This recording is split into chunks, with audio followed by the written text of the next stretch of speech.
我哋仲欣賞咧，好多人都中意飲呢個香港情懷港式奶茶。咁小弟咧就有幸又可以即係煲俾大家飲啦。咁係呢隻係茶膽啊。咁我哋點樣做嘅咧？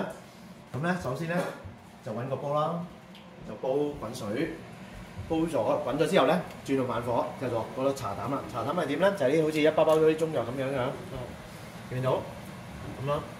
咁就按你嘅份量啦。咁我呢個煲咧就煲到四杯度，咁啊落4包啦。咁跟住咧就收慢火，跟住咧就喺茶膽喺度煲，慢火煲4分鐘，跟住熄火冚蓋浸4分鐘，跟住咧就變咗咁樣啦，好似啲中藥咁樣，係咪咧？睇下自己識條轉變啦，落幾多羹糖，係啦，咁就落啦。跟住咧就可以喺度筆啲茶落去啦，跟住咧就可以加呢個巴拿嘅，可以black and white 係一個好好嘅一個 option，係啦。咁跟住就有香濃嘅奶茶啦。